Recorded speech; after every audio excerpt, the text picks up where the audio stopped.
What's going on, guys? Aaron from Top Tier Gaming here, and what are you doing on the screen? Alright, so got that out of the way. So today I'm going to be doing a Gren Maju deck profile, and Gren Maju is a deck that is most often known for being like 8-axis and going second and breaking boards, but recently there's been like a more heavy trap build, and that's actually what this is more of a trap variant of Gren Maju.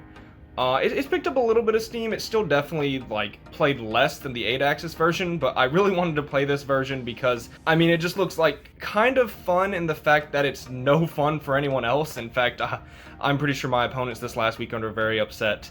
But yeah, Gren Maju, super cool deck because Gren Maju is an awesome card. He gets super big. I got him to like 16,000 attack this past weekend, and that's super fun.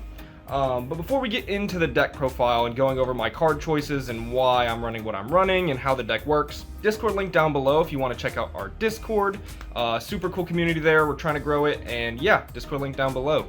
And also about 90% of my viewers are not subscribed, so if you like deck profile content and seeing, you know, discussion videos, duels, and other things we like to upload, feel free to sub. And without further ado, let's get into the Gren Maju deck. Okay, so before going into the ratios, I do want to mention this is a 48 card list, which is actually the most cards I've ever ran in a deck, I'm pretty sure. And yeah, there's a very important reason it's 48 cards, which I will get to here momentarily. But starting off, we're going to start with our 3 Gren Maju. So the deck is called Gren Maju mostly because any deck running this card essentially gets the name Gren Maju. He's not really the main focus of this deck in my opinion. However, he is super good because so many cards facilitate his effect and get him to a super high attack power. And this is a trap deck, so we have like a really hard time going second, but surprisingly Gren Maju is not terrible going second like Gren Maju himself. Because if you activate a Desires, you can just like normal summon this 4K beat stick, and oftentimes things like Warlord Savage Dragon can't do anything to that. Herald of Perfection himself is just going to get run over by Gren Maju. There's only a few interruptions that really stop Gren Maju, and that's like Infinite Impermanence and like IP Masquerena going into Nightmare Unicorn. So Gren Maju gives you like a pretty good go second, but honestly you just want to use your cards to make this guy get huge and then swing for big damage, and he helps you close out games very quickly. And Gren Maju is an awesome card, and he's very fun to use for the reason he gets so big. But for the real all-star of the deck, it is Inspector Boarder. So this is truly the main monster, and we're running so many ways to get to this card first turn because we just want to see him. He is such a powerful floodgate, a really hard card to like explain, but essentially on field he is a skill drain and allows one effect per type of extra deck monster on the field.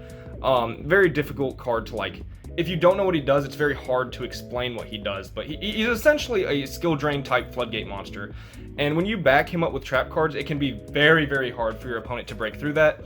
And that's sort of the goal of this deck, is to stun your opponent out and then swing with a very large Gren Maju. And yeah, oftentimes you just floodgate people with Boarder. Some decks actually can't get over him at all, like Adignister kind of struggles, Tri-Brigade kind of struggles. There's quite a few decks that struggle very heavily into Boarder, and backing him up with anything makes it near impossible. And yeah, Boarder is essentially the main monster of the deck. And now here's the reason we are playing 48 cards. It is Gizmek Orochi. And this card is fantastic because, you know, other trap decks like Eldritch, they run, you know, the Eldritch engine, which is a constant +1, or like it floats into itself and provides a very stable form of keeping up card advantage. And what we use is Orochi, not only because he facilitates Gren Maju, but he's just really good at like helping you survive and banishing cards from your deck, and he can actually be okay going second because he can pop things if you special him on your opponent's end phase. He's a 2450 body you can keep summoning, so he's just really good, and he works with a very important card I will show in a bit. Yeah, so Orochi is just good for many things, and we're going to maximize him at 3, and running 48 cards essentially allows us 1 free Orochi. There were so many times I finished my duels this past weekend with like 4 cards left in deck, and that's because you will use this a lot, and that is why we are not playing a 40 card list. I would have lost many games if I was playing 40 cards, and it is mostly because Orochi is just gonna like constantly banish your deck, which is really useful, but you do have to be very careful of deck count. Then a couple of one-ofs. We are running 1 Makami, so this guy, he is sort of just a utility card. He's technically searchable with the same card I mentioned previously that I will be showing. Yeah, he's super good because he can search Orochi or Inspector Border. Most importantly, when he's destroyed, he can return 6 banished cards back to your deck. So if all 3 Gren Maju or like 2 Gren Maju got banished off of like a Desires or an Orochi, then you can send them back, which is really, really useful. So we are playing one of this as sort of a tech. And then lastly, one Ecclesia, which will make a lot more sense later in the traps because we are running punishment. So we run the one Ecclesia to go with the punishment. And that is it for monsters. Only 11. When Small World comes out in Burst of Destiny, that changes a little because if you run the Sky Stag Gizmek, you can actually search Gren Maju with Small World, and that's super, super useful.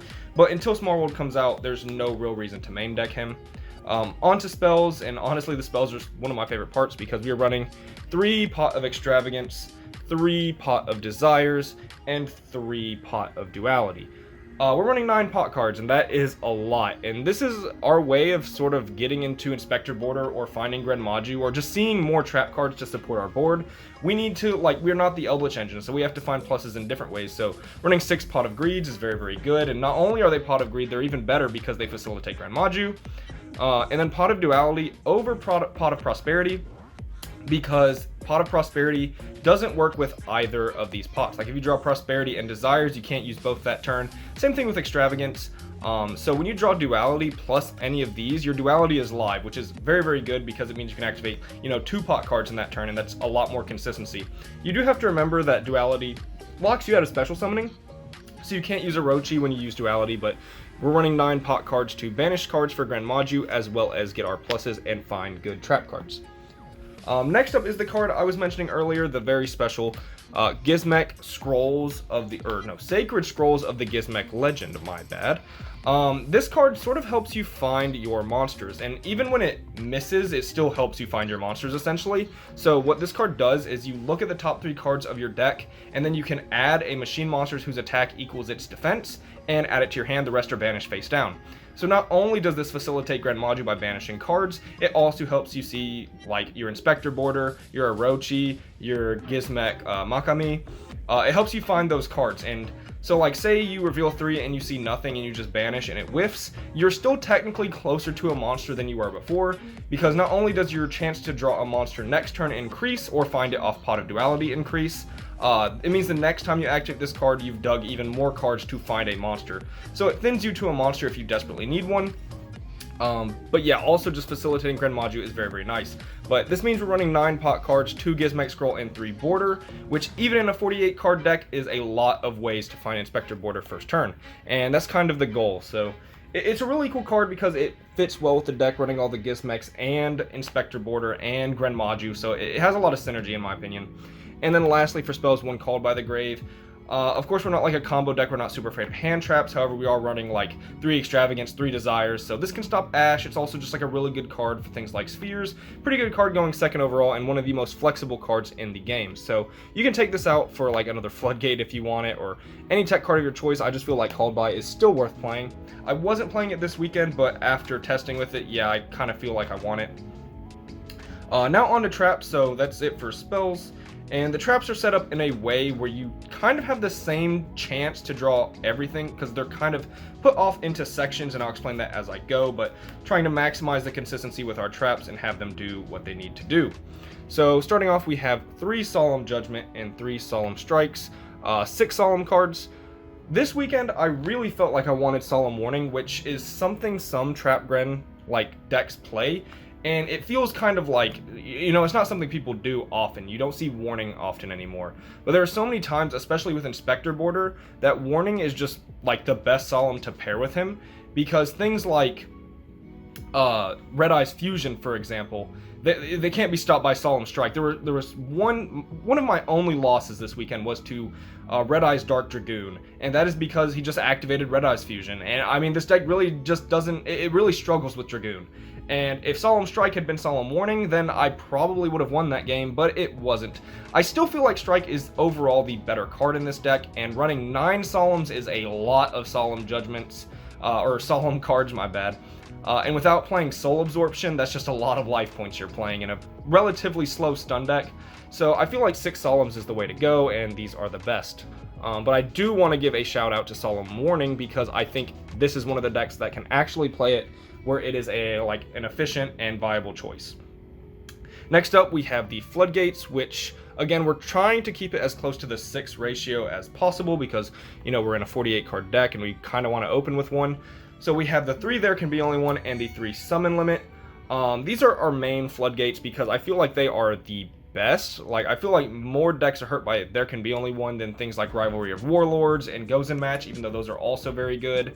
And Summon Limit is the most detrimental Floodgate by far, so if you're a slow deck, you want to be playing Summon Limit. There can be only one also helped me in a really weird way. I had Inspector Border and Gren Maju up on my field, and then I flipped There Can Be Only One in my opponent's standby phase, and then he actually tried to give me a Lava Golem, which is a Fiend. So he actually can't attempt to summon the Lava Golem to my side of the field, because There Can Be Only One is face up. And that's really nice. Some cool synergy there with Gren Maju and Lava Golem. Lava Golem isn't the most popular card, but I've seen some decks at our locals especially start picking it up, like Unchained and Infernoid. We have a couple of those. So yeah, that was a niche interaction that came up, but it was quite funny. But yeah, these Floodgates are super powerful and can absolutely devastate opponent strategies. And then we are playing the 1 Imperial Order. I guess that technically means we're playing 7 Floodgates, but there's no way you don't play this card in this deck because this deck's going to lose to main deck Lightning Storm quite often, but this and Solemn Judgment are at least main deck outs to back row hate, and it can just completely rip apart certain decks that are heavily reliant on spells. Next up for the traps, we have the 3 Torrential Tribute and the 3 Storming Mirror Force. So Storming Mirror Force, a little odd. Maybe it's more acceptable because we are such a heavy trap deck. However, I wanted like 6 board break cards, and things like Needle Sealing don't really work as well because you want to keep your border alive. Storming Mirror Force helps with border while also being an out to Red Eyes Dark Dragoon. Like, you draw Storming Mirror Force with Solemn Strike or 2 Storming Mirror Forces, then you essentially out Dragoon, which is very, very nice. And yeah, Storming was just actually really good all weekend, especially when people don't expect it. But these cards allow you to go second in your trap deck, so like drawing multiples of them or drawing them in Solemn Strike allow you to really go second in Gren Maju, which is super, super important. So we chose these 6 board break cards to run in our list. And yeah, the board break traps are essentially very important for going second. And the next 6 trap cards are essentially like the good stuff trap cards. You can kind of manipulate these ratios however you like and see fit. Personally, I do not own Ice Dragon's Prison, even though it just got reprinted in the Megatins, and I would definitely run that. And I'll explain what I'd take out for Ice Dragon's Prison. So currently I'm running 3 Compulse and 3 Dogmatica Punishment, because these are just very good trap cards. They're also decent going second, like you draw them with Strike and you can dismantle boards. Punishment is one of the craziest trap cards in the game. And yeah, these were really good traps that I wanted to play. However, I'd probably go down to 2 of each of these and throw 2 Ice Dragons in. And then you're running still 6 good traps, but a little more versatility because Punishment is once per turn, so drawing multiples is kind of rough. And Compulse isn't as high impact as, say, Ice Dragon's Prison. So that is what I would do to fit those. But yeah, 6 good stuff traps. So we kept it as close to like 6 Solemn, 6 board break traps, 6 good stuff traps, and 6 Floodgates. However, we do have the 1 Imperial Order, so there is that. But yeah, that is it for the main deck. It should be 48 cards, and yeah, I think it worked relatively well this weekend. Again, one of my only losses was Dragoon, and another loss was in time, which is unfortunate. If there was just like 10 seconds less on the clock, I actually would have won the game. But that happened, so yeah, going into the extra deck, which is honestly such a disorganized mess because the extra deck is very strange for this deck. Yeah, so we're just going to get into it. Starting off with a Pentastag. This is one of our only real extra deck monsters. It helps put a Rochi in grave if you have to, but also if your opponent is like walling up. And you can make Pentastag and then summon a Gren Maju and like Pierce for 1 billion. Which is why I'm choosing to play this over Phoenix or any other generic Link 2. I think Pentastag has the most utility in the fact that you can close out games with Gren Maju. So that is why we are running the Pentastag. And then on to the punishment target. So earlier you saw a flash of this Bakuri box. This is not efficient, this is not viable. I just really wanted to run it, and this deck's extra deck matters very little, so Bakuri box isn't something special, it isn't something spicy, it's just funny. I highly recommend playing like a Waking the Dragons target or a different punishment target if you want to run like the most efficient version of this deck. However, I really wanted to run Bakuri box because this card is awesome. Definitely a childhood favorite of mine. He was in one of like the GameCube video games I used to play. And yeah, I just wanted to run Bakuri box, and he's MRD first, so I mean, like, that's something. Now on to the real punishment targets. We have the Dragon Master Knight and the 5-headed dragon. They're just 5k. 3 Natisse, most importantly. This is probably the only actual important card in your extra deck. One Fossil Warrior Skull Knight, he's just a different Natisse, and he allows you to have, like, if you don't need to pop something immediately, sending Skull Warrior is kind of the better option. And then a Titaniclad for the fact that if you draw one punishment, you can turn that punishment into additional punishment by sending Titaniclad and specialing Ecclesia and searching one. So running this in your extra deck means one punishment turns into two, which is very, very nice. Some additional punishment targets, because that's essentially this entire extra deck. 2 Wind Pegasus, I guess, in case just one gets banished off Extravagance.